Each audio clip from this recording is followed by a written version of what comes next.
11 ಜನ ಇದಾದಾಗ ಸ್ವಲ್ಪ ಬೆಂಗಳೂರಿಗೆ ಒಳ್ಳೆ ವಾಪಸ್ ಮ್ಯಾಚ್ ಬರ್ತದಿಲ್ಲ ಅಂತೇಳಿ ನಮ್ಗೆ ಡೌಟ್ ಇತ್ತು. ಈ ಸಲ ಮ್ಯಾಚ್ ಬಂದಿದ್ದಕ್ಕೆ ತುಂಬ ಖುಷಿ ಆಗ್ಲಿಕ್ಕತ್ತದ. ಆದರೆ ಟಿಕೆಟಿಂದ ಒಂದು ಸಮಸ್ಯೆ ಅದ ರೀ. ಎಲ್ಲ ಬೇರೆ ಬೇರೆ ಕಡೆಯಿಂದ ಬಂದಾರ ರೀ. ಒಂದು 5 ನಿಮಿಷ ಅಷ್ಟೇ ಆನ್ಲೈನಿಗೆ ಟಿಕೆಟ್ ಬಿಟ್ಟಾರೆ ರೀ, ಬಿಟ್ಟು ಕ್ಲೋಸ್ ಮಾಡಿಬಿಟ್ರೆ. ಅಷ್ಟು ಜನ ಒಳಗಿಂದೊಳಗೆ ಯಾರಿಗೆ ಕೊಡ್ತಾರೋ ಯಾರಿಗೆ ಬಿಡ್ತಾರೋ ಗೊತ್ತಿಲ್ಲ. ಅಭಿಮಾನಿಗಳು ಸಾಕಷ್ಟು ಜನ ಕಾಯ್ಲಿಕ್ಕತ್ತಾರ ರೀ. ಬಟ್ ಟಿಕೆಟ್ ಯಾರಿಗೆ ಅಂತ ಗೊತ್ತಾಗಲ್ತು ರೀ.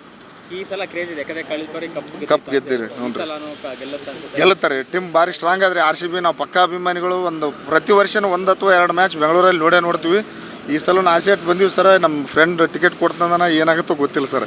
ತುಂಬ ಖುಷಿ ಆಯ್ತು ಸರ್. RCB ಹೋದ ಸಲ ಕಪ್ ಗೆದ್ದದ್ರಿ, ಅದ್ರಗಿಂತ ಸ್ಟ್ರಾಂಗ್ ಆಗಿ ಬಂದದ್ರಿ ವಾಪಸ್. ಈ ಸಲ ತುಂಬ ಖುಷಿ ಆದ್ರಿ RCB ಅಭಿಮಾನಿಯಾಗಿ.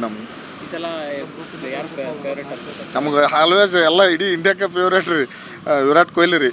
ಇನ್ಸ್ಟಾಗ್ರಾಮ್ನಲ್ಲಿ 275 ಮಿಲಿಯನ್ ಫಾಲೋವರ್ಸ್ ಇರ್ತಕ್ಕಂಥ ಏಕೈಕ ವ್ಯಕ್ತಿ. ಉಳಿದಂಥ ರೋಹಿತ್ ಶರ್ಮಾ ಇರ್ಬೋದು, ಧೋನಿಯವ್ರು ನಮ್ಮ ಫ್ಯಾನೇ. ಬಟ್ ವಿರಾಟ್ ಕೊಹ್ಲಿ ಅಂತ ಕ್ರೇಜ್ ಯಾರಿಗಿಲ್ಲ ರೀ.